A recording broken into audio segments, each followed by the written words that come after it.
ગુજરાત સરકાર દ્વારા જંત્રીના દરોમાં પ્રસ્તાવિત વધારાને લઈને વિવાદ ઊભો થયો છે। રિયલ એસ્ટેટ સેક્ટરના એક્સપર્ટ્સનું કહેવું છે કે સરકાર દ્વારા જંત્રીના દરોમાં પ્રસ્તાવિત વધારાથી રાજ્યમાં પ્રોપર્ટીની કિંમતોમાં મોટો ઉછાળો આવશે।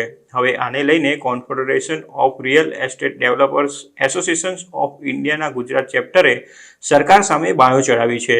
રાજ્ય સરકારનું કહેવું છે કે જંત્રીના દરોમાં જે પ્રસ્તાવિત વધારો કરવામાં આવ્યો છે તે વૈજ્ઞાનિક ઢબે કરવામાં આવ્યો છે, પરંતુ ક્રેડાઈ ગુજરાતનું કહેવું છે કે આ તદ્દન અવૈજ્ઞાનિક છે। ક્રેડાઈએ તે પણ કહ્યું છે કે સરકારે વાંધા સૂચનો મંગાવ્યા છે, તેના માટે ફક્ત 1 મહિનાનો સમય જ રાખ્યો છે, તેથી આ સમયને તે વધારવામાં આવે અને વાંધા સૂચનો રજૂ કરવા માટે ઓફલાઈન સિસ્ટમ પણ શરૂ કરવામાં આવે।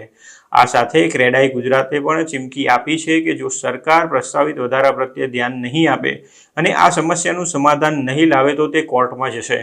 ક્રેડાઈ ગુજરાતે જણાવ્યું હતું કે જો જંત્રીના દરોમાં જે પ્રસ્તાવિત વધારો કરવામાં આવ્યો છે તે અમલી બનશે તો નવા ઘરોની કિંમતમાં 30થી 40% વધારો થશે, જેના કારણે રિયલ એસ્ટેટ સેક્ટરને મોટો ફટકો પડશે। ક્રેડાઈ અમદાવાદના પ્રમુખ ધ્રુવ પટેલે જણાવ્યું હતું કે સરકારે 2023માં સમગ્ર રાજ્યમાં જંત્રીના દરો ડબલ કરી દીધા હતા અને બાદમાં નક્કી કરવામાં આવ્યું હતું કે આ દરોને વૈજ્ઞાનિક ઢબે ફાઇનલાઇઝ કરવામાં આવશે। રાજ્ય સરકારની તમામ મશીનરીએ જંત્રીના દરો નક્કી કરવા માટે 18 મહિનાનો સમય લીધો હતો, જ્યારે તેના માટે વાંધા સૂચનો રજૂ કરવા માટે સરકાર દ્વારા ફક્ત 1 મહિનાનો જ સમય આપવામાં આવ્યો છે।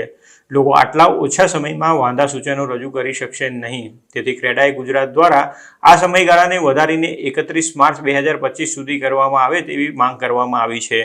ધ્રુવ પટેલે જણાવ્યું હતું કે રાજ્યમાં 40,000થી વધુ વેલ્યુ ઝોન છે અને તેમાંથી 24,000 ઝોન શહેરી વિસ્તારોમાં છે, જ્યારે 17,000 ગ્રામીણ વિસ્તારોમાં છે, તેથી વાંધા સૂચનો રજૂ કરવામાં વધારે સમયની જરૂર છે। આ ઉપરાંત ડ્રાફ્ટ જંત્રી દરો સાયન્ટિફિક નથી। ઘણી ટાઉન પ્લાનિંગ સ્કીમ્સમાં 1થી વધુ ઝોન છે, પરંતુ ડ્રાફ્ટ જંત્રી દરોમાં કોઈ પારદર્શિતા નથી, તેથી અચાનક આ પ્રકારે વધારો કરવામાં આવ્યો છે તે સ્વીકાર્ય નથી। સરકાર સમક્ષ તેની રજૂઆત કરવામાં આવશે અને જો જરૂર પડશે તો ડેવલપર્સ અને એસોસિએશન કોર્ટમાં પણ જશે। સરકારે 2023માં 12 વર્ષ બાદ જંત્રીના દરો ડબલ કરી દીધા હતા। હવે તેમાં 200થી 2000% સુધીનો વધારો કરવાની તૈયારી કરવામાં આવી રહી છે। એફએસઆઈની એવરેજ પરચેસ કોસ્ટ 1200 રૂપિયાથી લઈને 10,000 રૂપિયા પ્રતિ સ્ક્વેર મીટર છે, પરંતુ જંત્રીના દરોમાં કરવામાં આવેલા પ્રસ્તાવિત વધારાને અમલમાં મૂકવામાં આવ્યો તો તે ખર્ચ પણ વધીને 5,000 રૂપિયાથી લઈને 30,000 રૂપિયા થઈ જશે। ડેવલપિંગ વિસ્તારોમાં દરો વધી જશે। આ ઉપરાંત ખરીદદારો માટે સ્ટેમ્પ ડ્યુટી અને રજિસ્ટ્રેશન ખર્ચમાં પણ વધારો થશે। તેમણે કહ્યું હતું કે નવા ઘરોની કિંમતમાં 30થી 40%નો વધારો થશે અને રિયલ એસ્ટેટ સેક્ટરને મોટો ફટકો પડશે।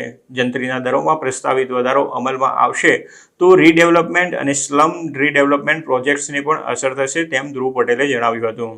જ્યારે ક્રેડાઈ ગુજરાતના પ્રમુખ દીપક પટેલે જણાવ્યું હતું કે તેમણે 6,000 ડેવલપર્સનું પ્રતિનિધિત્વ કરતા 40 મેમ્બર એસોસિએશન સાથે એક બેઠક કરી હતી। ખેડૂતો અને ડેવલપર્સ બંનેને વાંધા સૂચનો રજૂ કરવામાં મુશ્કેલી પડી રહી છે। સરકારે વાંધા સૂચનો રજૂ કરવા માટે ફક્ત ઓનલાઈન સિસ્ટમ જ ગોઠવી છે અને તેના માટે ઓફલાઈન સિસ્ટમ નથી રાખી। તેના કારણે ઘણા લોકોને મુશ્કેલી નડી રહી છે।